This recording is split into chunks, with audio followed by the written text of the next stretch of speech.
Bem, antes da gente dar início na aula mesmo em si, queria só trazer aqui a planilha de notas, que por orientação da NDE pediu para a gente apresentar para os senhores, para poder ver a composição de como é que foi montada a nota de cada um.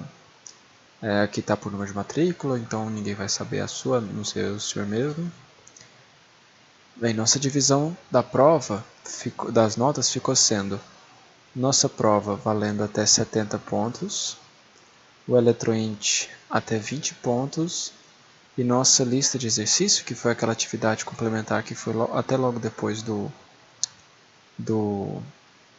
da semana de provas, ficou valendo 10 pontos. E com isso fez um total de 100 pontos. A gente tem um único colega aqui que está com essa nota vermelha aqui na prova, mas é porque ele não teve condições de fazer. Acho que ele já deve ter recebido a orientação da diretoria, mas as provas substitutivas devem ser aplicadas no final do semestre, porque elas vão ser presenciais, se eu não me engano.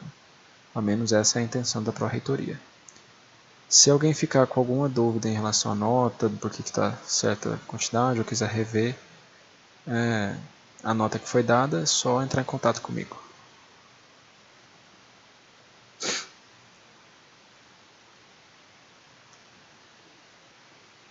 Antes da gente iniciar a aula em si, o que os senhores acharam do jeito que foi o questionário dessa vez? Que foi, eu coloquei algumas questõezinhas um pouco mais de cálculo, precisei colocar o gabarito com uma coisa transcrita, porque eu não conseguia digitalizar tudo aquilo. Foi melhor, pior? Como é que os senhores acharam? Para quem já fez? Foi melhor? E bom. As dessa semana tem algumas a mais daquele estilo. Matéria de hoje. Bem, a gente vai estar tratando hoje sobre corrente elétrica e também sobre condutores elétricos. A gente vai ver a interpretação espacial do que é a corrente elétrica, vai ver sobre o comportamento de materiais condutores e algumas questões da condição de fronteiras, que é desse material condutor com isolantes, como é que funcionam as propriedades elétricas ali naquela extremidade. Baseado ainda no Height. Bem, até nesse momento, a gente estudou basicamente foi a eletrostática, ou seja, nossas cargas elas estavam fixas, elas não tinham variação no tempo, ela estava numa posição parada, e a gente estudava o comportamento dela ali naquele ponto, o que ela causava naquele pontinho que ela estava, sem considerar que ela entraria em movimento, que ela mudaria de posição. Para iniciar esse estudo sobre a mudança, sobre cargas que mudam de posição no tempo, a gente vai iniciar falando sobre corrente elétrica, que é justamente o movimento de cargas. A gente vai ver sobre corrente elétrica, vai ver alguns outros aspectos que a gente precisa ver antes de entrar nos efeitos desse movimento, para poder entrar na parte de força magnética, que ainda vão ser campos, apesar de ter cargas em movimento, ainda vão ser campos não variáveis no tempo, para aí a gente aglutinar tudo. Peraí que agora tem alguém com eco bem alto, peraí. Passou. Então, depois que a gente vê sobre as forças magnéticas não variáveis no tempo, aí a gente resume tudo para ver a variação a essas ondas variando no tempo. A questão da corrente elétrica. O movimento de cargas por um dado ponto ou plano de referência, ele é medido em ampere e indica a quantidade de carga por unidade de tempo em deslocamento. A unidade de carga em deslocamento por unidade de tempo. Ou seja, é uma taxa de variação de carga pelo tempo. Ou seja, aqui, se eu tenho uma certa quantidade de cargas, aqui representando cargas positivas, e elas vão se deslocar através de uma área, eu vou ter assim, uma área de referência que está sendo percorrida por essa corrente, por essas cargas, eu vou ter uma corrente elétrica atravessando essa minha superfície. Se eu olho só um pequeno pedacinho dessa minha superfície, um incremento de área, Nesse meu incremento de área, eu posso ver só uma pequena parcelinha dessa minha corrente que está passando aqui. Lembrando que a corrente elétrica, apesar de que eu conseguir interpretar ela numa forma de que ela tenha um sentido, que ela tenha um ponto de origem, um ponto de destino, ela é uma grandeza escalar, ela não tem vetores, ela é escalar. Ela não é um vetor, ela não tem nem sentido nem direção, ela só tem intensidade. Quando eu olho aqui numa pequena áreazinha, num pequeno incremento de área dentro dessa superfície minha que está sendo passada por esse movimento de cargas, eu consigo identificar um pequenino incremento de corrente. Para eu conseguir, vislumbrando esse pequeno incremento, eu consigo definir uma questão que é uma variável que é chamada de densidade de corrente. Que se eu tenho toda uma corrente que está atravessando essa minha área, se eu olhar só um pedacinho dela e multiplicar essa minha densidade por esse meu pedacinho de área, eu vou ter essa corrente que passa nesse pequeno pedacinho. Só que essa densidade de corrente, ela já é uma grandeza vetorial, que eu tenho esse sentido que ela está indo para fora dessa minha superfície, ela está atravessando ela.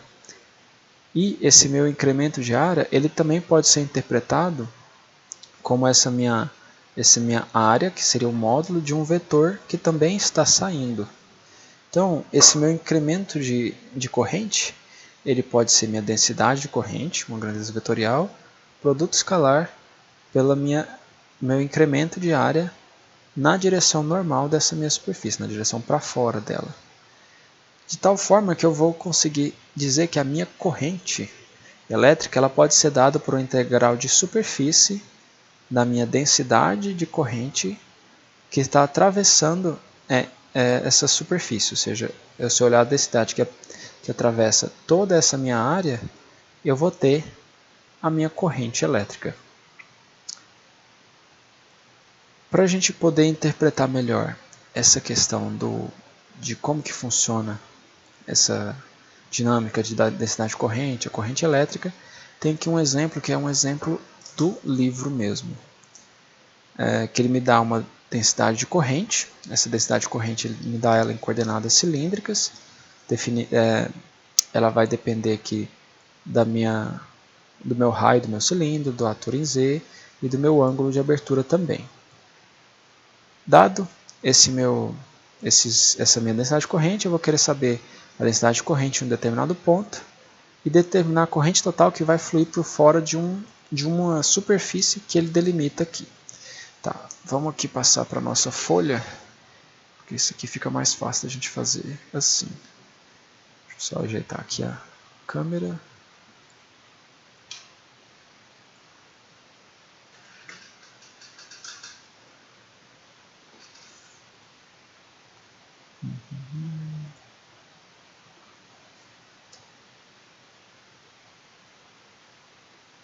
Só um momentinho. Vou ficar melhor aqui.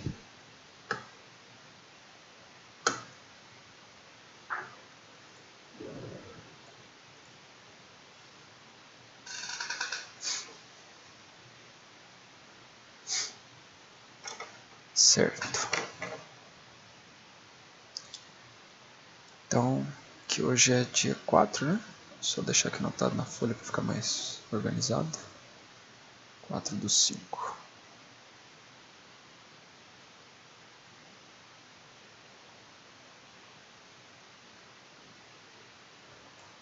Esse aqui é o nosso primeiro exemplo da aula, exemplo 1.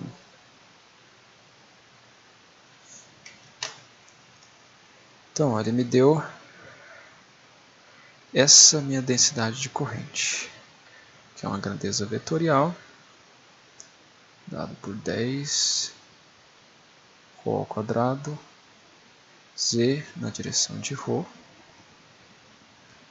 menos 4ρ cosseno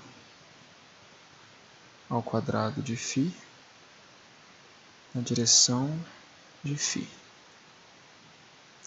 Isso ele me deu em miliampere metro quadrado.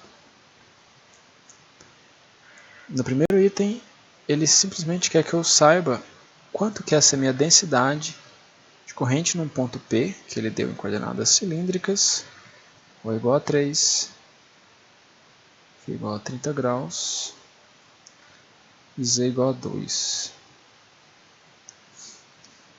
E ele quer saber minha densidade de corrente com essas coordenadas de P. Isso aqui é bem simples, é simplesmente uma substituição, né? Eu já tenho aqui minha densidade de corrente dependente das minhas variáveis. Então é simplesmente uma substituição.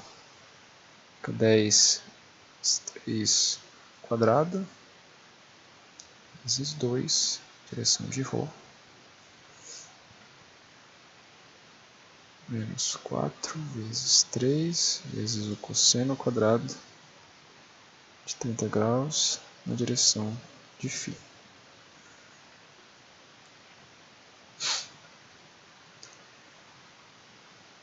Esse cosseno de 30 é raiz de 3 sobre 2, que vai ficar ao quadrado, porque é um cosseno ao quadrado.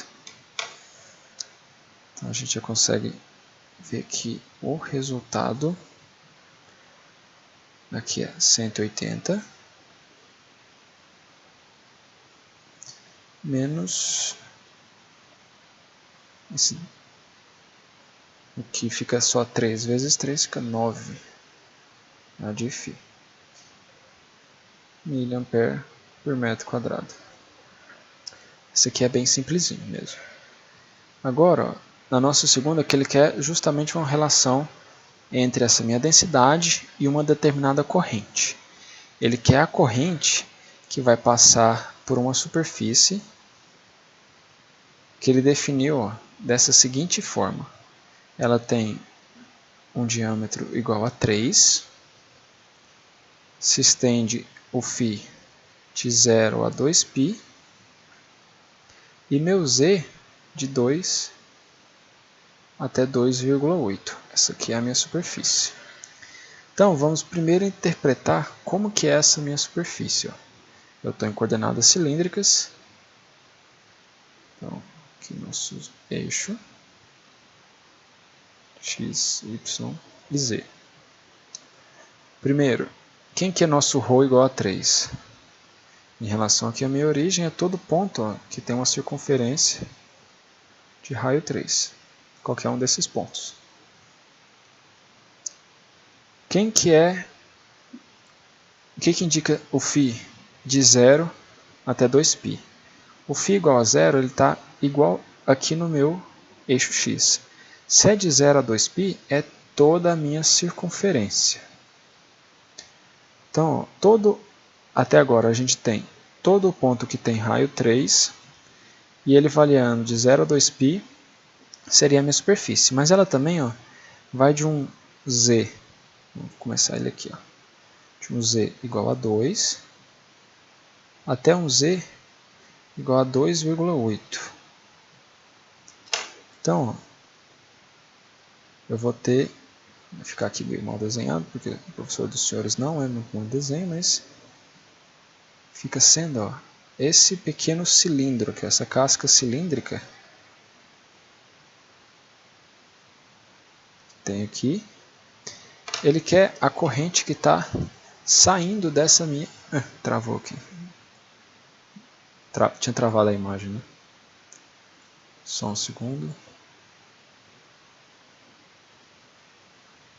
Acho que problema na minha conexão aqui.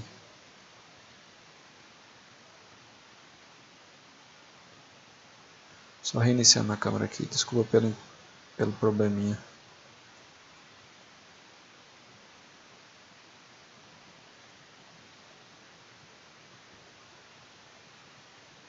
O problema na minha rede. Mas os senhores estão conseguindo me ouvir ainda? Certo.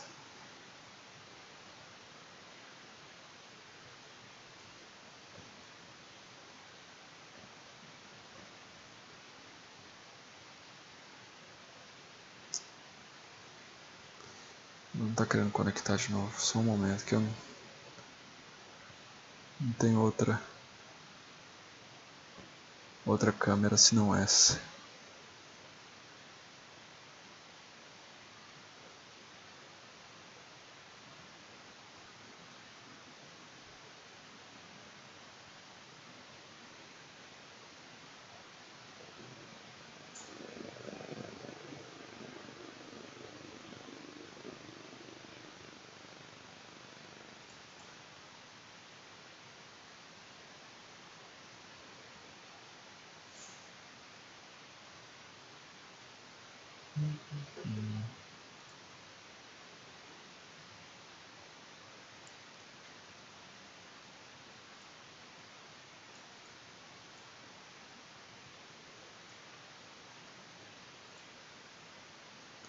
Pronto, voltamos.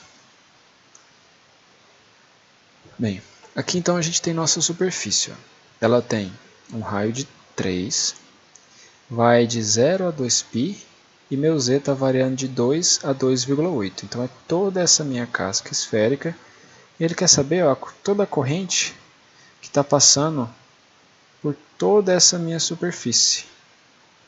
Todos esses pontinhos. Isso aqui vai ser dado pela nossa definição que foi dada. Que a minha corrente é a minha integral da minha densidade de corrente vezes o produto escalar com o incremento de área dessa minha área que eu quero ultrapassar. Eu vou fazer a integração de área nesse sentido, que é um ds na verdade. Mas aqui o meu J eu já tenho, ele foi fornecido, minha densidade de corrente. Mas o meu incremento de área, eu ainda tenho que ver qual que é esse incremento de área que ele está tendo que passar aqui. Qual que é essa pequenina parcela que existe aqui. Então, vamos dar uma olhada nela aqui. Vou puxar ela um incrementinho para cá. Ela está mais ou menos assim. Foi lá daqueles que a gente fez bem no início sobre a revisão de geometria analítica. Quem que é essa pequena areazinha aqui de baixo, que é uma pequena parte dessa minha casca cilíndrica? Ela vai ser o raio dessa casca vezes um pequeno incremento do meu ângulo. Já essa minha altura, essa variação aqui na direção de z, então é um dz. Então eu tenho aqui meu ds, incremento da área, é um ρ dφ dz. Só que isso aqui é também um vetor.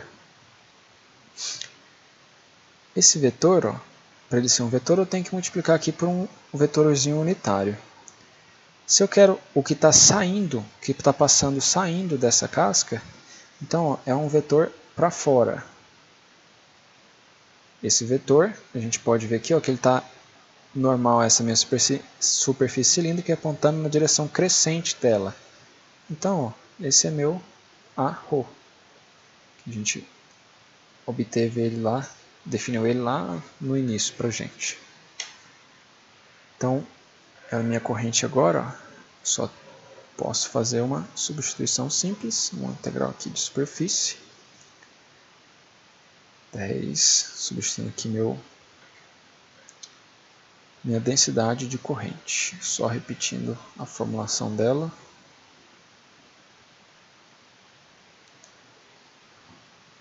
Produto escalar com meu ds, ou dφ dz, mais um arro. Como isso aqui é um produto escalar, arro com arro é 1, a φ com arro é 0. Então, somente essa parte da minha integração vai permanecer. Então, a corrente que é igual a minha integral de superfície de 10 ρ ao quadrado z, ρ de novo, dφ dz. Agora, eu preciso saber quais são os meus limites de integração. Ao longo de toda essa minha casca cilíndrica, meu ρ é constante. Ele é igual a 3, ele não variou. Então, todo esse meus ρs aqui, ó, meu ρ ao cubo, ele é uma constante que vai ir para fora da minha integração. Juntamente com o meu 10, é claro. Que é fácil de ver que é uma constante. Aqui a gente está integrando em relação a duas variáveis, então vamos pôr aqui duas integrações. Ele é dφ z dz. Eu só rearranjei aqui para ficar mais simples da gente ver. O meu φ, estou variando de 0 a 2π. E meu z, eu estou variando de 2 a 2,8.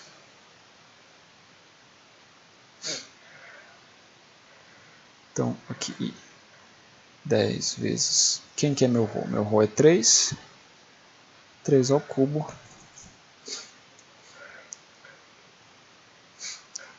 A integral de meu dφ é meu próprio φ, que vai variar de 0 a 2π. E a integral de z dz é z ao quadrado sobre 2, que vai variar de 2 a 2,8.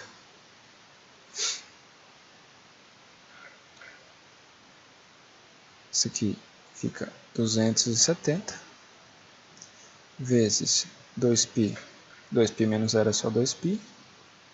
Vezes aqui 2,8 ao quadrado menos 2 ao quadrado sobre 2. Assim que eu consigo simplificar. Esse i fica igual ao resultado dessa minha continha aqui vai dar 3.257,2. Só que a minha densidade de corrente, ó, ela está em miliamperes.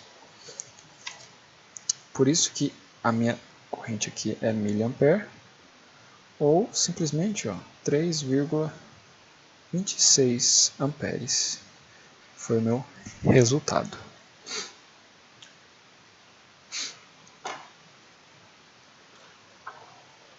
Agora aqui, se a gente supor aqui, ó, deixa eu fazer aqui, a gente tem um pequeno volume aqui.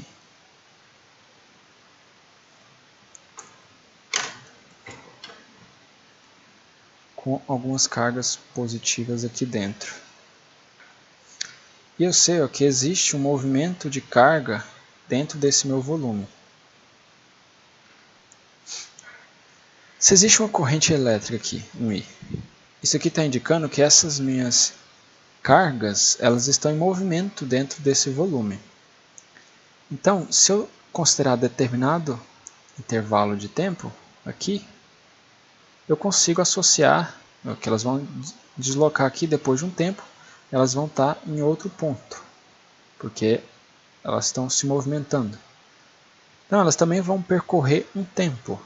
Isso aqui, eu consigo associar a minha corrente elétrica, então, com uma determinada velocidade de movimento dessas minhas cargas. Como que eu faço isso? A gente sabe, pela própria definição da minha corrente, né, que um pequeno incremento, uma pequena variação da minha corrente é um pequeno incremento de carga dividido por um pequeno intervalo de tempo. Ou seja, uma pequena variação da minha corrente ela é uma pequena carguinha se movimentando em um pequeno intervalo de tempo. Só que quem que é uma pequena carga minha desse meu volume todo aqui de carga preenchido? Se eu olho um volume qualquer e eu tenho uma distribuição de cargas aqui, eu consigo dizer que aqui existe uma densidade volumétrica de carga. E a minha carga total existente aqui dentro, ela é um Q vezes essa minha densidade volumétrica vezes todo o meu volume dentro dessa volume genérico aqui. Se eu for olhar um pequeno incremento de carga, então ele vai ser essa minha mesma densidade vezes um pequeno incremento desse meu volume. Tá. Só que esse meu pequeno incremento de volume, ele pode ser separado em uma certa área vezes um pequeno incremento de distância. Ou seja, aqui, ó, por exemplo, se eu tenho aqui uma esfera, para eu percorrer um pequeno espaço de volume dela, ó, eu posso considerar que é uma areazinha dela aqui, desce, se movendo, ó, por um pequeno ΔL. Aqui eu tenho algo que é metro ao quadrado vezes metro, que vai me dar meu incremento de volume, que é metros ao cubo. Eu substituindo essa minha igualdade nessa primeira equação aqui, então eu tenho que esse incremento de área, o meu incremento de carga, é ρV, ΔS, ΔL sobre ΔT.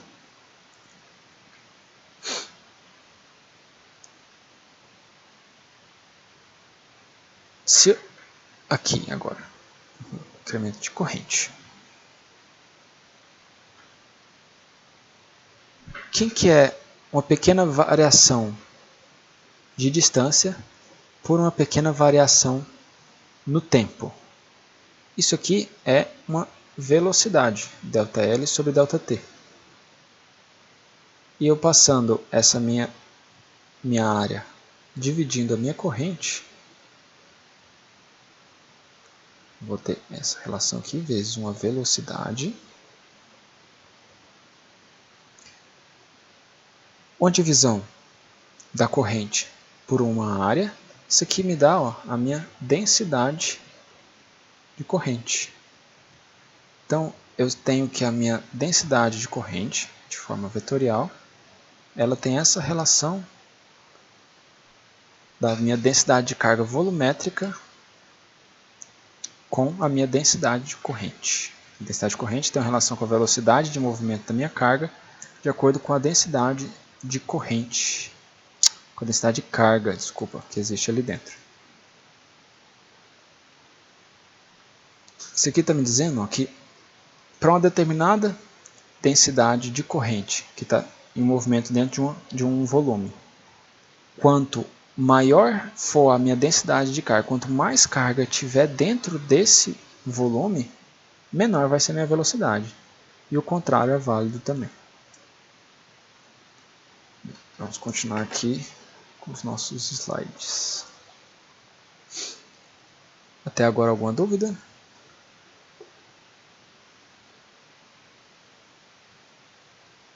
Não?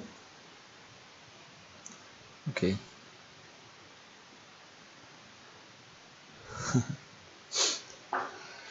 Bem, ó,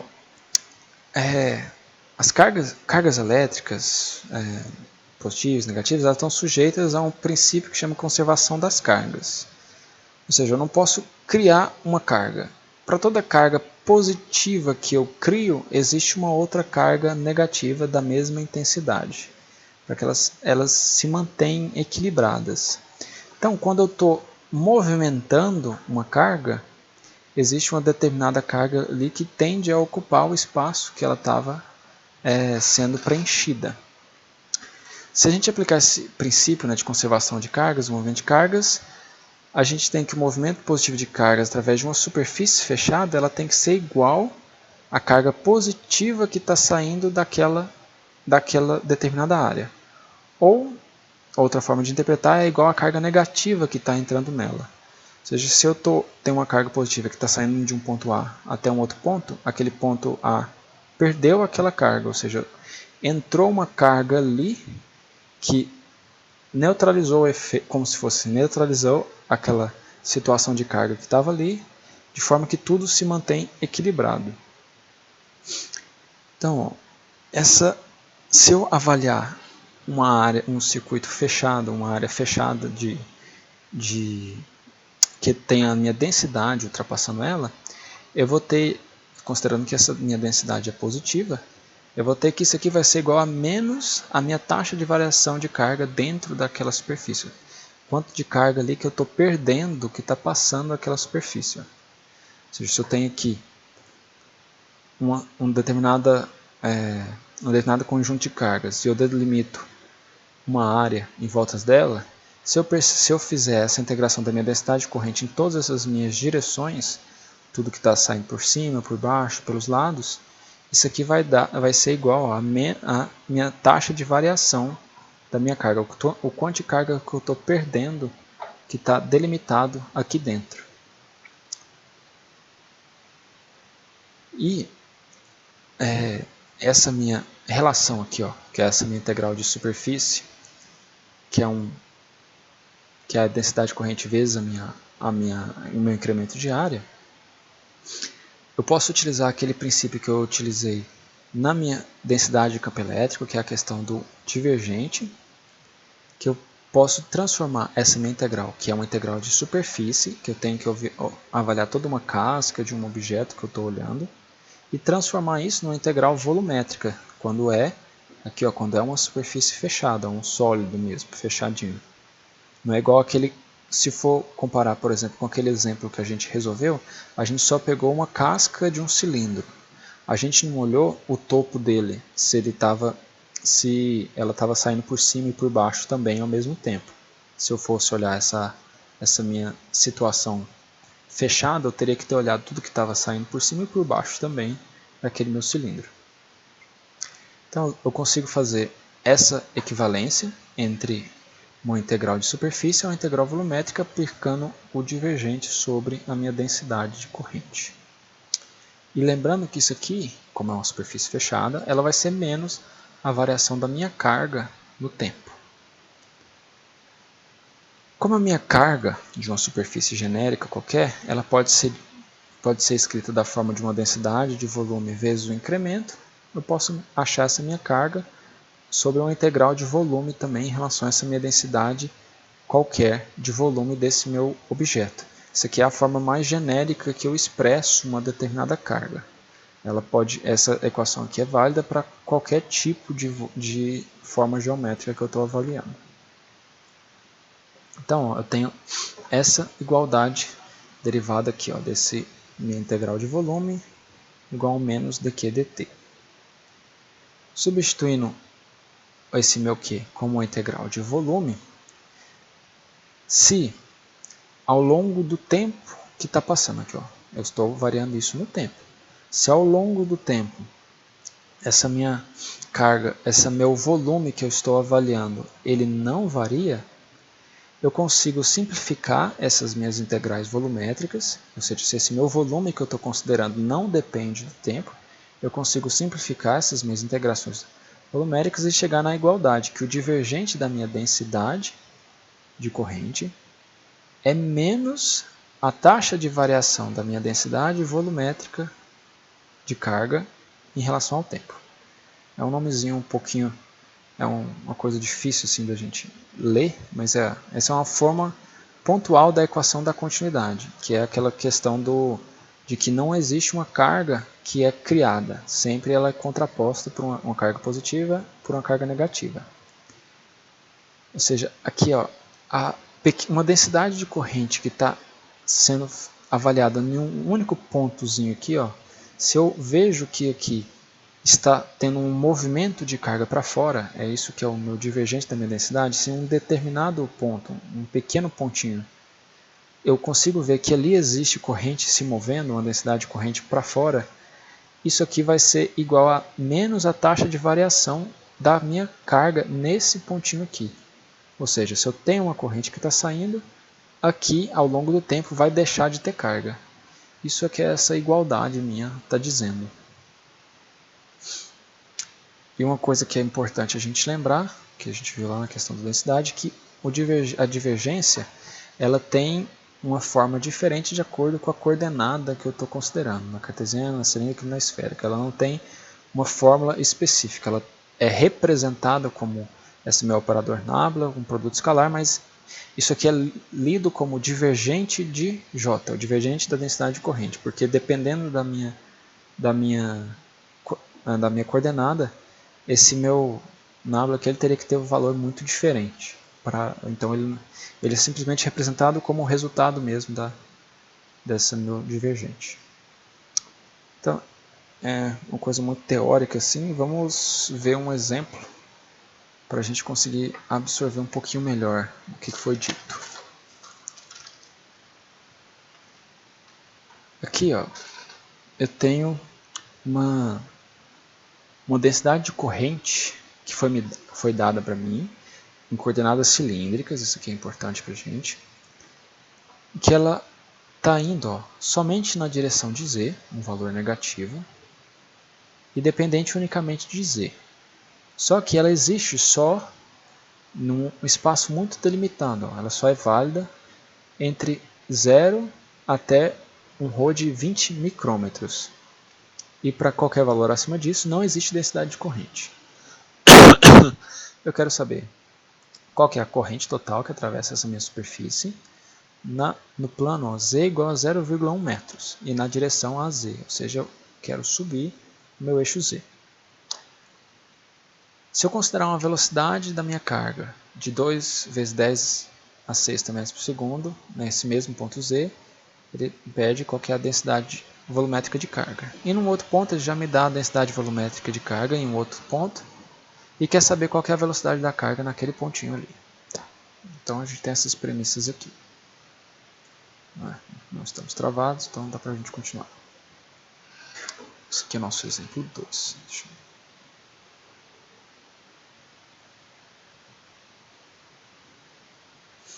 Então o que ele me deu? Ele me deu essa minha densidade de corrente dele, que é menos 10 a sexta, z elevado a 1,5 na direção de z. Somente perto por metro quadrado. Lembrando que isso aqui está em coordenadas cilíndricas. É importante a gente lembrar, porque se a gente não soubesse, como aqui só está mostrando z, eu podia achar que ele está representando isso em coordenadas cartesianas. E ele falou que esse j é igual a isso somente quando o meu ρ vale de 0 até virem 20 micrômetros. E nos outros pontos, ela vai j igual a 0 para os demais pontos. O que ele está me informando com isso, então? Vamos ver aqui nosso sistema de coordenadas.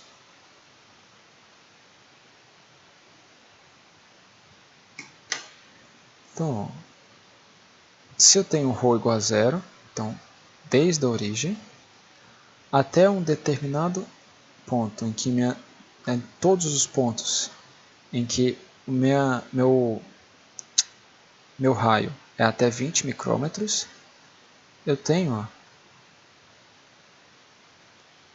essa minha superfície. E como é todos os pontos que satisfazem essa condição, é todos os pontos para cima e para baixo também. Aqui.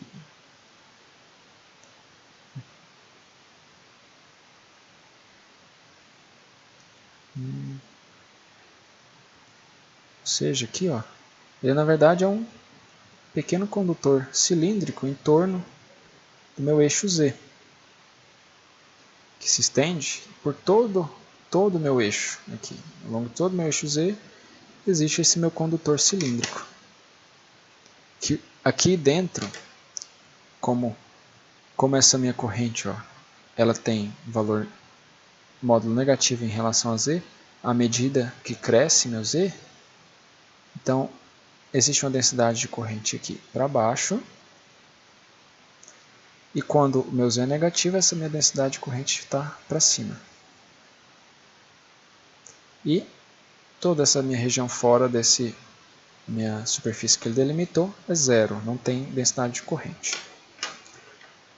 Então, no primeiro momento, ele quer saber a minha corrente em Z igual a 0,1 metro.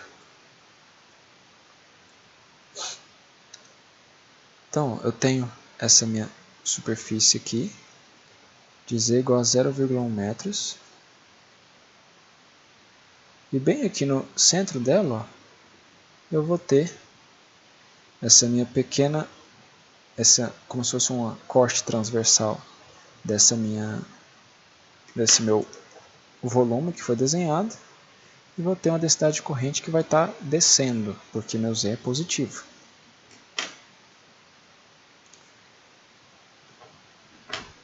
Vamos ver aqui. Então, vai ser semelhante ao que a gente fez lá na outra resolução. Tem que meu I vai ser uma densidade de corrente, uma integração de superfície, e minha densidade de corrente vezes meu ΔS. Quem que é esse meu vetor ΔS?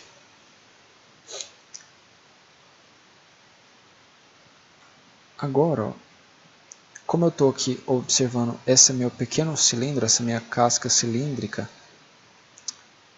eu tenho um pequeno incremento de área, ó, nesse formatinho aqui, olhando ele por cima. Minha parte externa aqui é do igualzinho foi o outro, né, que é o nosso raio, vezes um pequeno incremento de ângulo. E já esse incremento de raio é o meu próprio dρ. Então, esse meu incremento de área, ele é um ρ dφ dρ. Na minha equação, ele me pediu qual que era a minha corrente que está atravessando essa minha superfície na direção de AZ, que é, então, a gente quer ela atravessando para cima nessa minha superfície. Então, esse meu vetor é na direção de AZ. Substituindo esses meus valores, vou ter que isso aqui vai ser uma integração de superfície. Menos 10 a sexta, z a 1,5, na direção de z, produto escalar com esse ds que eu defini. Direção de z também. Como eles estão os dois a z, esse produto escalar vai ser igual a 1. Então aqui eu vou ter a integral de superfície, menos 10 a sexta, z elevado a 1,5, vezes ρ dφ dρ.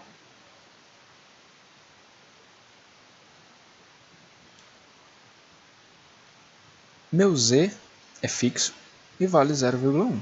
Ele vai poder sair da minha integração sem nenhum problema, juntamente com o meu menos 10 a sexta. Menos 10 a sexta, 1,5, desculpa. Esse aqui é 0,1 elevado a 1,5. Perdão pela rasura. Aqui eu vou ter uma integral em relação a duas variáveis, dφ e ρ dρ. Meu φ, eu estou variando toda uma superfície. Ela é uma circunferência completa, então é de 0 a 2π. E meu ρ é só nesse pequeno intervalinho aqui, ó, que eu tenho uma densidade de carga. Todo esse valor aqui é zero. Então, esse meu produto que eu fiz aqui só é válido enquanto meu ρ existe de 0 até 20 micrômetros. Então, ó, fica de 0 até 20 vezes 10 a menos 6.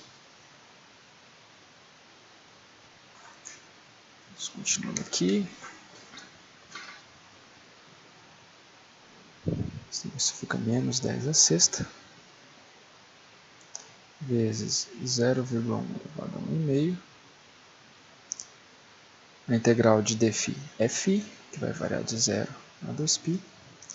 De ρ, dρ é ρ ao quadrado sobre 2, variando de 0 até 20 vezes 10 a menos 6.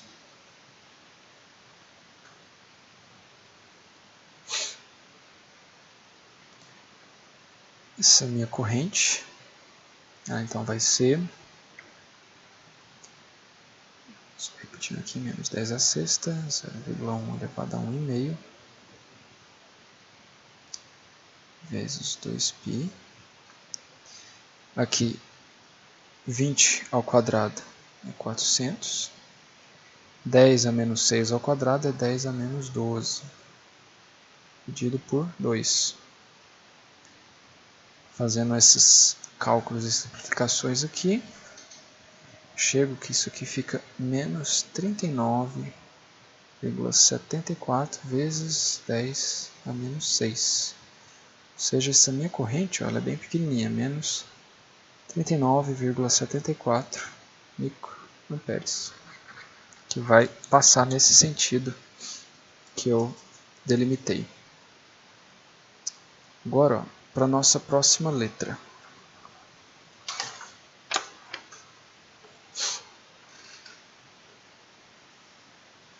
O que ele disse?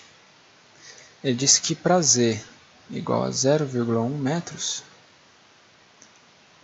ele me deu uma velocidade, ou seja, um módulo de uma velocidade para essas minhas cargas, igual a 2 vezes 10 a sexta metros por segundo. E com base nisso, ele quer saber qual que é a minha densidade de carga volumétrica nesse ponto. A gente tem, até pelo que a gente definiu agorinha, que eu tenho essa relação entre a minha densidade de corrente, a minha densidade volumétrica de carga e a minha velocidade. Então, eu vou aplicar isso aqui. Eu tenho que o meu módulo, essa minha densidade de corrente, é igual a densidade volumétrica de carga vezes o módulo da minha velocidade. Então, eu tenho este valor.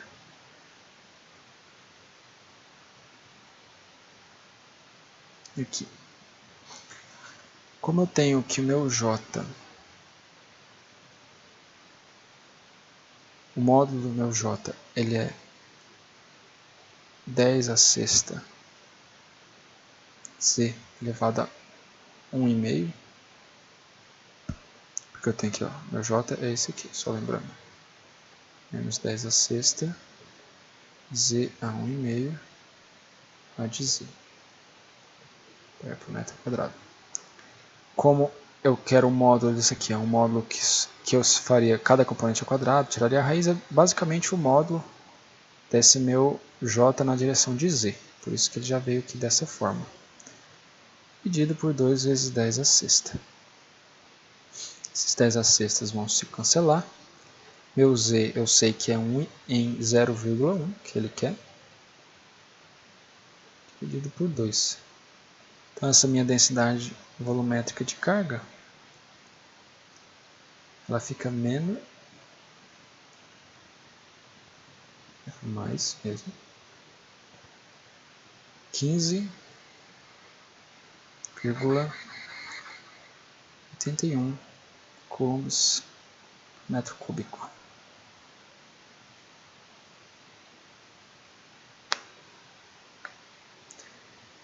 Agora uma outra aplicação, ele quer o mesmo princípio que a gente usa, só que ele me dá outro dado, ó, Z igual a 0,15 metros.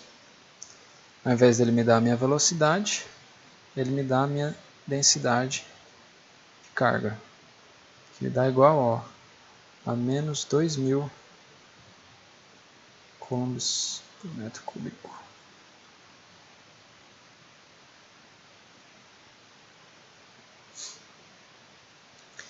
Ele quer saber o módulo dessa minha velocidade. Por esse mesmo princípio, né? Essa mesma equação daqui de cima, tem que esse módulo da minha velocidade ser da densidade de corrente dividido pela densidade volumétrica de carga. Então, 10 a sexta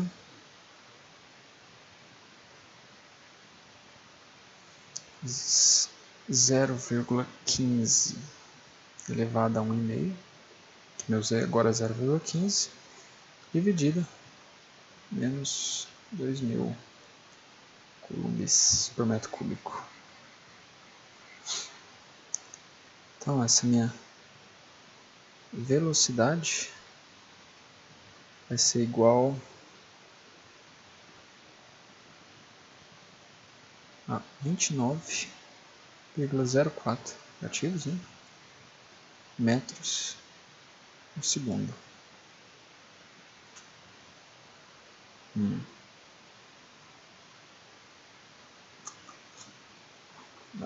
Só uma aplicação dessas nossas formulações. Vamos continuando aqui. Alguma dúvida?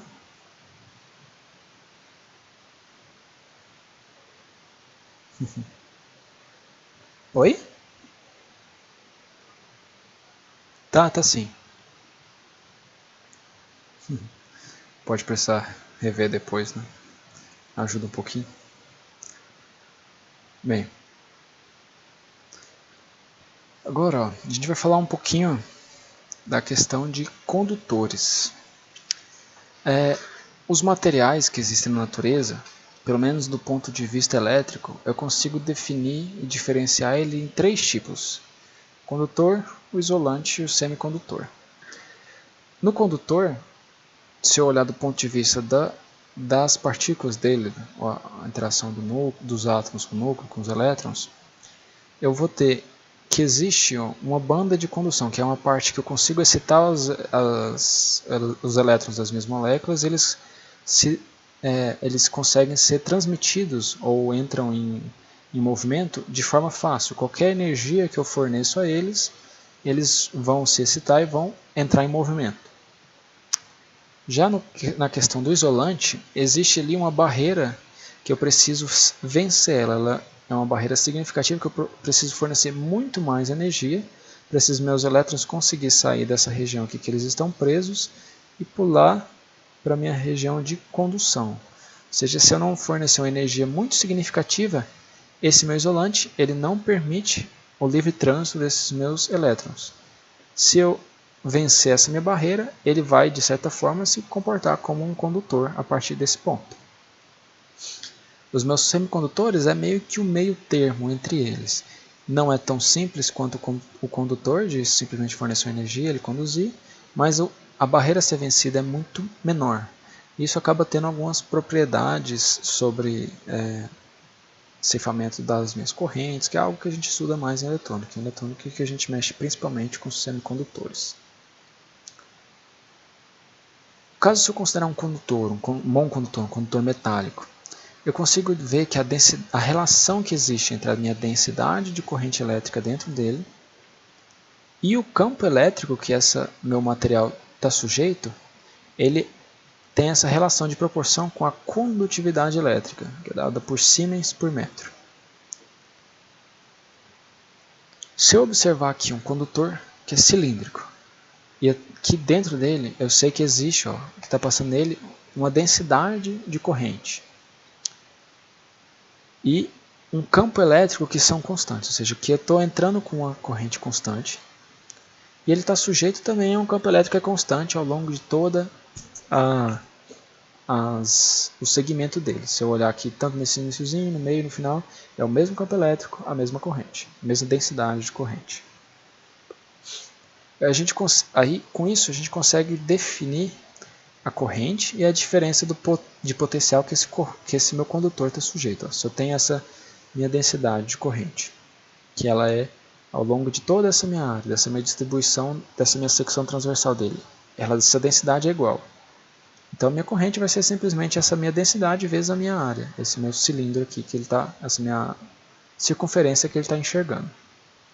E em relação à diferença de potencial, aqui do início para o final, eu tenho que é menos a integral de linha do meu campo elétrico vezes esse meu deslocamento nessa direção, ou como esses valores são constantes, eu tenho que é menos o campo elétrico da distância de B para A, ou simplesmente o campo elétrico da distância de A para B, só invertendo no ponto de vista vetorial. O módulo é o mesmo, que é o meu campo elétrico vezes a minha distância. Lembrando da minha relação de densidade de corrente com campo elétrico. Eu estou dentro de um condutor metálico. É dado pelo sigma, pela minha condutividade elétrica.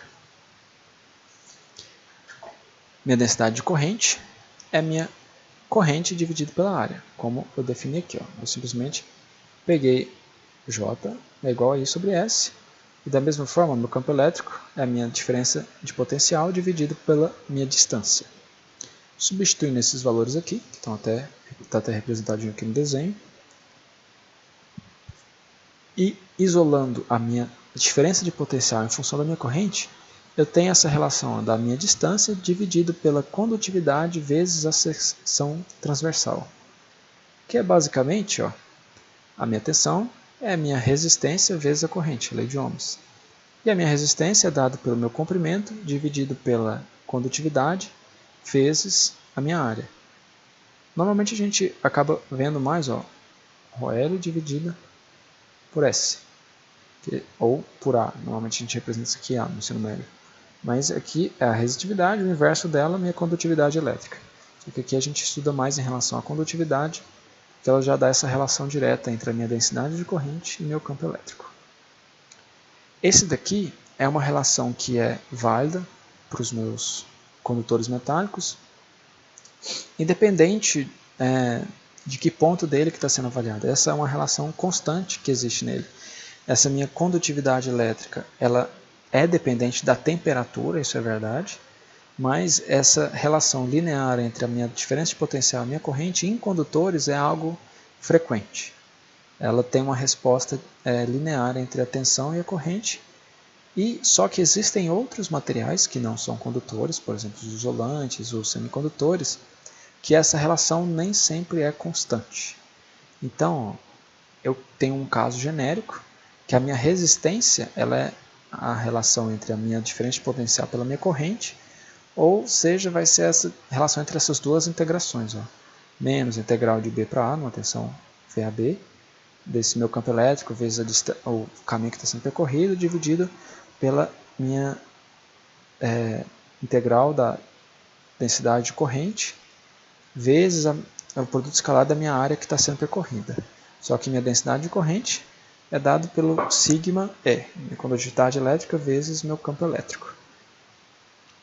Então, em função do campo elétrico seria isso, e isso é algo que a gente vai utilizar não agora, mas mais para frente, para ver a questão de comportamento de materiais isolantes, materiais dielétricos, mas mais para frente. Agora, vamos fazer aqui uma interpretação dessa região de fronteira, de onde acaba um condutor e começa um material isolante. Tem aqui um condutor que está imerso dentro de um isolante. Inicialmente esse condutor não tem nada nele. Suponho que ele está inteiramente sem cargas. E nesse primeiro instante eu crio ali, apesar de a gente já ter visto que isso não existe, né? Eu criar carga, mas eu coloco cargas ali, cargas positivas no centro dele, bem próximas. Aqui, deixando o tempo atuar. Essas cargas aqui, elas são iguais, elas vão se repelir. Cada uma delas vai e ser afastadas entre si. Se eu deixar o meu tempo variando até chegar numa situação de equilíbrio, a gente vai ver que essas minhas cargas elas vão estar em determinados pontos, vão estar em equilíbrio na superfície desse meu condutor, porque elas se expulsavam para fora, mas elas não têm energia suficiente para poderem para se movimentarem dentro de um isolante, que elas não têm aquela energia necessária para vencer aquele gap necessário para percorrerem o isolante. Então, depois de um determinado tempo, essas minhas cargas vão estar paradas, elas vão estar numa condição estática novamente, e nas extremidades desse meu condutor. Isso aqui é bem simples de ver, né? Porque elas vão se repelir, elas não vão conseguir preencher espaços aqui dentro. Então, se eu olhar aqui uma pequena área, se eu imaginar, por exemplo, que isso aqui é uma esfera, uma pequena área aqui dentro, uma esfera sólida, eu sei, pela lei de Gauss, que a densidade de campo elétrico que ultrapassa essa minha superfície, ela é igual à carga que está contida dentro dela. Então, a gente sabe que se a densidade de campo elétrico ali é zero, meu campo elétrico ali também é zero. Então, numa condição já que existem cargas dentro de um condutor, esse meu campo elétrico no interior dele vai ser zero. Essas minhas cargas vão estar exclusivamente na superfície desse meu condutor. No ponto de vista estático, lembrando, eu não estou tendo movimento de cargas.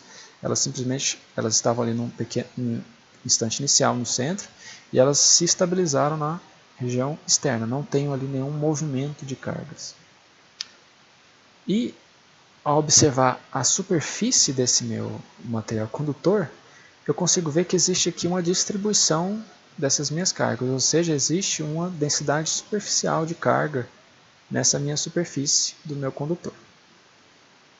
Então, se a gente sabe agora que não existe nenhum campo elétrico aqui dentro, como que é na minha superfície então, antes dele sair para o meu isolante? Eu posso dizer que existe um campo elétrico genérico qualquer, apontando para fora, são cargas positivas, e vai existir, eu posso decompor esse campo elétrico genérico entre um campo que é normal a essa minha superfície e um campo que é tangencial, de tal forma que eles são 90 graus entre si, e a soma vetorial deles é o meu campo elétrico resultante. Eu vou mudar aqui essa minha representação só para ficar uma representação igual a gente tem no livro, que ele até fica melhor da gente poder interpretar mesmo. Mas eu estou aqui naquela superfíciezinha entre meu condutor e meu espaço livre, meu isolante. O espaço livre ele se comporta como um isolante. E aqui tem esse meu vetor de campo elétrico, um componente normal e um componente tangencial. No primeiro momento, vamos ver uma diferença de potencial de um caminho fechado. Lembrando que a diferença de potencial é dada por uma integral de linha, de um ponto até um outro ponto. Se eu fizer esse caminho fechado, ou seja, um caminho que vai e volta, esse meu campo ele é conservativo. Então, essa integral de um caminho fechado ela é zero no caso do meu campo elétrico. Aqui, escolhendo um caminho genérico aqui ao redor desse meu espaço que passa pelo meu espaço livre e pelo meu condutor, aqui pela minha superfície. Nessa região imediatamente próxima, eu sei que aqui existe um campo que está subindo, é esse meu campo normal. Aqui também existe um campo que está subindo. Se esses pontos estão suficientemente próximos, eu posso dizer que eles são iguais. Esse meu campo aqui é igual a esse meu campo de cá. E aqui em cima, se ele está muito próximo, ele vai ter esse meu campinho tangencial. Esse meu tangencial aqui, meu ET. Aqui dentro, eu estou dentro do meu condutor. Toda essa minha parte aqui, eu não tenho campo elétrico. Tudo isso aqui dentro do meu condutor é zero. Então, a integral desse caminho fechado vai ser somente essa minha área externa. Só esse meu caminho externo. Eu estou saindo de A para B, de B para C, de C para D e D para A. Então, eu só vou aproveitar esse pequeno caminhozinho aqui. Esse meu caminhozinho aqui que sobe, ele vai ser compensado por esse caminho que desce, porque esse meu vetor é idêntico, ou seja, esse aqui e esse aqui se anulam. Então só sobra esse meu caminho, que é o meu E de T, vezes essa minha distânciazinha aqui, W. E como eu percorri um caminho fechado, esse valor tem que ser igual a zero. Então, a única forma dessa minha integral de linha aqui ser zero é se meu componente tangencial não existir, se ele for zero. Então, olhando esse caminho fechado, eu consigo ver que meu campo tangencial ele é zero. Então, eu não tenho nada tangente percorrendo a lateral desse meu condutor. E agora a gente vai ver a questão do normal, do que está saindo de forma tangente a esse meu condutor indo para o meu espaço livre. Olhando a lei de Gauss, agora, a gente vai fazer aqui olha um pequeno cilindrozinho que a gente desenha ao redor dessa superfície. Ele pega uma região dessa superfície, um corte desse cilindro, uma partinha está dentro, uma partinha está fora. Esse meu cilindro, eu tenho que ver toda a minha densidade que está saindo desse meu cilindro, dessa parte, de todas as faces dele, por cima e por baixo. Tudo isso vai ser igual à minha carga que existe aqui dentro. Aqui para baixo, e toda essa minha região lateral aqui dentro, dessa saída dessas minhas laterais desse meu cilindro, elas vão ser zero. Por quê? Porque não existe campo dentro do meu condutor. Tá. Então a gente ficou aqui agora com essa minha área de cima. Toda essa minha área que sai para cá e para cá. Essa daqui seria dependente dessa minha densidade tangencial. Aqui está percorrendo ao longo dessa minha superfície. Que eu também vi que não existe. Já pela minha primeira dedução aqui eu vi que ela não existe, ela é zero. Tá, então não tem ali também. Só me restou a que vai para cima. Opa, só me restou a componente que vai aqui para cima. Se essa componentezinha aqui, que vai aqui para cima, ela vai ser igual à carga que está contida dentro desse cilindro, quem que está contido dentro desse cilindro aqui? Ela tem, se eu estou olhando um cilindro muito pequenininho, quem está ali é um pequeno incremento de carga, bem pequenininho. E esse pequeno incremento, ele vai ser igual à minha densidade de campo que está normal, ou seja, esse campozinho que está aqui saindo para cima, vezes esse meu pequeno incrementozinho de área que eu considerei aqui, esse meu ΔS. Então, esse meu componente ele é igual a um pequeno incremento de carga dividido por um pequeno incremento de área. Ou seja, é a minha própria densidade superficial de carga, que é isso que a gente encontra aqui. Desculpa, aqui tem um pequeno erro, isso aqui é um E. Não, esse aqui não está certo, esse aqui eu errei, é o de dentro. A minha densidade de campo elétrico é igual à minha densidade superficial de carga que existe aqui. E eu tenho aqui que minha densidade de carga ela é igual à minha permissividade no vácuo vezes o meu campo elétrico. Então, aqui é que devia ser um E. Aqui está errado, eu vou corrigir isso aqui para a gente e mandar de novo lá no AVA. Mas eu tenho essas duas condições, então. Então, só existe uma componente normal de campo no meu condutor. E ela é proporcional a essa minha densidade de carga que meu condutor permaneceu com ela. Então, eu não tenho nenhum componente tangente e tenho somente um componente normal, essa minha superfície. E esse valor é fixo igual a essa minha densidade de superfície de carga. Então, como existe apenas essa componente normal do meu campo elétrico, na superfície do meu condutor, eu consigo afirmar que toda a superfície do meu condutor, e inclusive o seu interior, eles estão no mesmo potencial elétrico. Isso por quê? Se eu olhar aqui, qualquer pontinho aqui, esse pontinho, até esse pontinho aqui, se eu for percorrer ele, se eu percorrer ele ao longo da minha superfície, nesse pontinho aqui, esse aqui é o meu TL. Se eu percorrer aqui, meu campo elétrico nessa direção, esse meu campo elétrico que está nessa direção aqui é sempre meu campo elétrico que seria o tangencial, que é zero. Então, qualquer diferença de pontos que eu for avaliar aqui na minha superfície, eu tenho diferença de potencial zero. Porque não existe campo elétrico na hora que eu for multiplicar com esse meu caminho. E da mesma forma, se eu olhar aqui dentro, se eu olhar aqui dentro e percorrer até aqui, o campo elétrico aqui dentro é zero. Então, não tem nada para eu percorrer aqui, não tem nenhum campo vetorial para eu multiplicar com esse caminho. Então, essa diferença de potencial aqui é zero. Da mesma forma, se eu olhar disso aqui até a minha superfície, todo esse caminho que eu percorri continua sendo zero. Se dentro de toda a minha superfície o potencial é o mesmo, e aqui dentro eu não tenho diferença de potencial, então todo o potencial na superfície é igual, e o potencial absoluto no interior também é zero, então todo meu condutor está no mesmo potencial.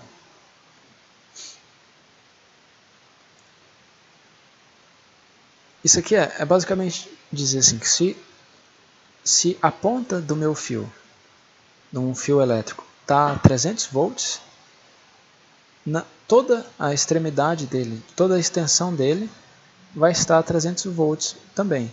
Isso aqui é claro que é um caso ideal, que eu não estou considerando que existe ali uma queda de tensão dentro dele, por ter uma certa resistência no fio. Um condutor perfeito, não existe diferença de potencial em nenhum ponto dentro dele. E mesmo nos condutores reais, essa relação é válida para distâncias muito consideráveis, inclusive, porque a minha resistência que ele vai ter é muito pequena. Então, vamos aqui para a gente encerrar nossa aula. Vamos ver aqui um outro exemplo numérico aplicando esses conceitos que a gente viu sobre o campo elétrico e a relação de limite entre um condutor e o espaço livre. Nesse meu exemplo, ele está me dando um potencial elétrico, que é um 100 vezes x ao quadrado mais y ao quadrado. Ou seja, ele está dependendo somente de x e de y. E ele me dá um ponto P específico, que ele me diz que é pertencente da fronteira desse meu condutor. A fronteira entre o meu condutor e o espaço livre. Ele quer saber qual que é a minha tensão, meu campo elétrico, a densidade de corrente e a minha densidade superficial de carga nesse ponto. E quero saber qual que é a minha equação também que vai definir a superfície desse meu condutor. Ou seja, eu sei que esse aqui é um ponto e que essa é a minha tensão. Como que eu defino a posição geométrica desse meu condutor? Então vamos aqui a um exemplo. Esse exemplo 3.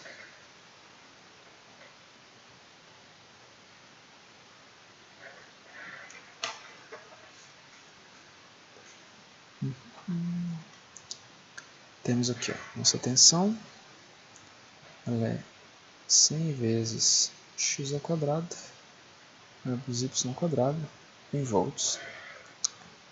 E eu tenho aqui o meu ponto P, 2, menos 1 e 3, pertence à minha fronteira.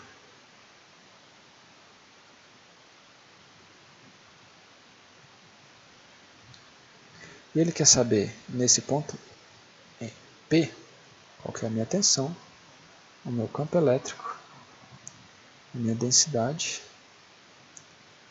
de campo elétrico e a minha densidade superficial de carga. Além de saber também a equação que define esse ponto, a equação que define a minha superfície. Então, vamos começar aqui definindo a minha tensão, que é o que ele me passou inicialmente. Eu tenho que a minha tensão é dada por isso, eu simplesmente vou substituir essas minhas coordenadas no meu ponto P. Minha tensão em P vai ser então igual a 100 vezes 2 ao quadrado mais menos 1 ao quadrado. Ou seja, que 4 mais 1, 5. Minha tensão no ponto P é 500 volts. E tensão absoluta nesse ponto P, 500 volts. Agora, eu tenho, o que eu sei? Esse ponto aqui é da minha superfície. E, como a gente definiu, toda a superfície do meu condutor, quando ele está na fronteira do condutor e um isolante, no caso do espaço livre, a minha superfície, ela vai estar nesse mesmo potencial.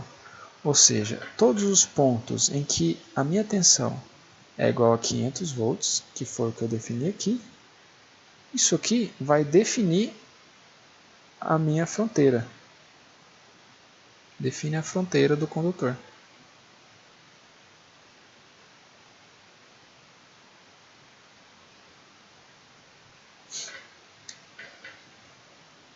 Então, ó, se eu substituir ali a minha equação, 100 x ao quadrado mais y ao quadrado é igual a 500 volts. Então, ó, se eu tenho x ao quadrado mais y ao quadrado é igual a 5. O que é isso? Isso aqui, se eu considerar o espaço, é claro, está me dizendo que isso aqui é um cilindro de raio raiz de 5. Aqui, ó, se eu olhar uma secção transversal dele, ó, no caso meu, num determinado plano XY. Deixa eu estender aqui um pouquinho. Esse ponto aqui, menos raiz de 5. Circunferência horrível. Até raiz de 5. Menos raiz de 5. Raiz de 5. Como a gente está olhando esse ponto aqui, ó, 2 menos 1 e 3, vamos fazer, essa aqui é uma superfície em que z é igual a 3. É só um corte dado no plano XY. Então, ó, tenho toda essa minha circunferência, ela está pertencente a essa minha fronteira. Eu tenho, ó, meu ponto P é 2, menos 1 e 3. Então, ele é mais ou menos aqui. Esse aqui é meu ponto P. Agora, ó, eu sei que essa aqui é a minha fronteira. Todos esses pontos aqui, eles vão estar em 500 volts. Faz mais sentido eu considerar que aqui dentro é meu material condutor ou do lado de fora. Pensem, isso aqui, ó, eu estou olhando, ele é um cilindro. Ele pode ser um cilindro. Aqui que eu peguei só esse cortezinho aqui, ó, z igual a 3. É esse pontinho aqui, essa aqui que eu estou avaliando. Faz mais sentido ele ser esse cilindro aqui, ou ele ser como se fosse não sei, toda uma superfície aqui metálica, que só existe um pequeno cilindro aqui de material isolante no meio. Porque eu sei, ó, essa é a minha condição de fronteira. Então, tanto essa condição de fronteira é válida, em que o interior é um condutor e o exterior é um isolante, ou o externo é um condutor, o interior é um isolante. Mas até por questões proporcionais mesmo, faz mais sentido eu imaginar que a parte interna minha é meu condutor. Então, isso aqui é só uma questão mesmo de a gente interpretar o que a gente encontrou. Então aqui a gente já respondeu uma dos tópicos. A gente definiu a equação que me diz a forma desse meu condutor. Vamos ver aqui então nosso campo elétrico. O que a gente viu? Que nosso campo elétrico ele é dado, ó, por menos o meu gradiente da minha tensão. Lembrando que, ó, esse meu gradiente, como eu estou em coordenadas cartesianas, ele vai ser, ó, meu gradiente, ele é a derivada em relação, desculpa, a derivada de V, né, derivada, o gradiente de V ele vai ser a derivada do V de x, então de V em relação a x, na direção de x, mais a derivada parcial de V em relação a y na direção de y, mais a derivada parcial de V em relação a z na direção de z. E é isso aqui que é nosso gradiente. Então, ó, o campo elétrico vai ser igual a menos essa derivada desse carinha aqui, ó. Quando eu vou derivar em relação a x, esse meu y que está somando vai ser uma constante, então vai ficar 200x na direção de x. Mais Quando eu faço em y, a mesma coisa, é uma equação muito semelhante. Fica 200y, a direção de y. E como eu não tenho nenhum componente aqui dependente de z, quando eu derivo parcialmente em relação a z, fica zero. Então eu já tenho essa equação aqui para o meu campo elétrico. Substituindo ele em P, menos meu x vale 2, fica menos 200. Oh, desculpa, menos 400. Difícil não ter um corretivo. Menos 400 na direção de x. Meu y é menos 1, só que eu tenho um menusinho aqui multiplicando, ó, fica menos vezes menos 1, continua sendo mais 200 na direção de y do neto. Então essa aqui já é a nossa próxima resposta.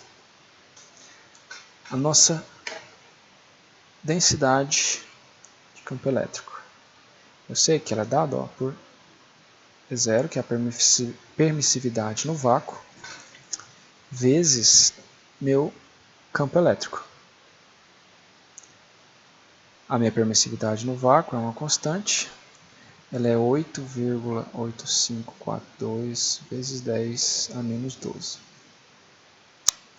Substituindo aqui, é só uma multiplicaçãozinha que eu já vou achar ela em P, que é o que a gente tem interesse. Fica menos 3,54 na direção de x, mais 1,77 na direção de y, nanocoulomb metro cúbico. Esse nano é de 10 a menos 9, né? Só lembrando, 10 a menos 9, que foi uma simplificação baseada nesse 10 a menos 12 aqui, a gente chegou nesse valor. Tá. Agora, ó, a gente consegue ver quem que é esse nosso campo elétrico aqui. Ó. Ele é uma componente negativa em x, mais uma componente positiva em y.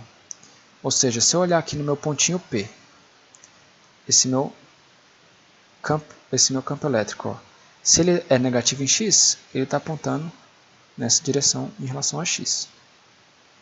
Se ele é positivo em relação a y, ele está apontando aqui para cima em relação a y. De tal forma que se eu juntar eles, ele está apontando nesse sentido para dentro. Esse aqui é meu campo elétrico. E igual a gente definiu, ó, o campo elétrico aqui na superfície é normal a ela. Só que ele está apontando para dentro. Se eu pensando que aqui é meu condutor, ele está apontando para dentro do condutor. E a gente definiu aquele campo normal para fora, que faz sentido, com a carga dentro positiva. Se a carga aqui dentro é negativa, meu campo elétrico aponta na direção de uma carga negativa. Então, ó, se esse meu campo elétrico está apontando aqui para dentro, eu sei que ele é normal essa superfície. Então, eu sei que aqui dentro ó, tem uma carga que é negativa. Então, estou pegando aqui nossa folha para finalizar. Eu sei que essa minha carga é negativa. E eu tenho, ó, pelas relações que a gente teve, a gente encontrou, que esse minha componente, essa minha densidade de campo, que só existe a normal, o módulo dela é igual a minha densidade superficial de carga nesse ponto. Só que o módulo é sempre um valor positivo. Mas eu sei que essa minha carga, pela análise que eu fiz dos meus vetores, é uma carga negativa. Então aqui vai aparecer um sinalzinho de menos, só porque essa minha densidade eu identifiquei que ela indica uma carga negativa e esse sinal faz a diferença. Então esse meu ρS, nesse caso esse menos a minha densidade, o módulo da minha densidade. Menos, ó. Eu identifiquei aqui que ele era, vai ser aqui, ó, o módulo é raiz 3,54 vezes 10 a menos 9 quadrado mais 1, 77, 10 a menos 9, quadrado, a raiz disso. Que era, ó, é simplesmente os termos aqui, ó, da minha densidade, que foi o que eu encontrei, e é dado em nano, 10 menos 9. Resolvendo essa minha pequena raiz calculadora, eu acho, ó, valor de menos 6,27 nanocoulomb por metro quadrado. Essa é a minha carga que está distribuída na superfície desse meu condutor. E no interior dele eu não tenho nenhuma carga. Certo? Bem, era esse o nosso conteúdo para hoje, sobre condutores, sobre corrente elétrica, condutores, as relações da superfície deles. Foi colocado um outro questionário em relação a essa matéria para ser entregue até o dia da prova, vai valer nota igual, vai fazer parte da nota da lista de exercícios. E essa matéria, mais a matéria da semana que vem, é o que fecha o conteúdo da prova. A matéria da semana que vem a gente vai ver parecido com o que a gente viu aqui agora para a questão dos condutores, mas a gente vai ver para os isolantes. E se possível, se eu ver que não vai ficar muito extenso o conteúdo, a gente vai ver também um iniciozinho assim do cálculo de capacitância com base nesses comportamentos de elétrico, de isolantes. Aí até esse ponto, até o que a gente conseguir dar na próxima aula, é o que vai cair na nossa prova. Certo?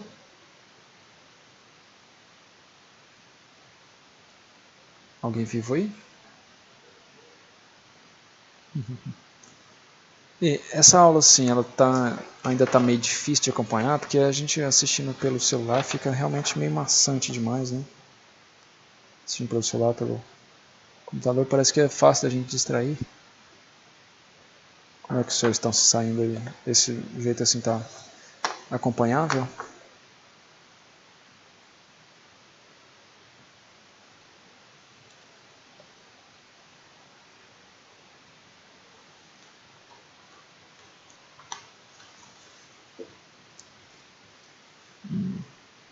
Deixa eu encerrar aqui a gravação.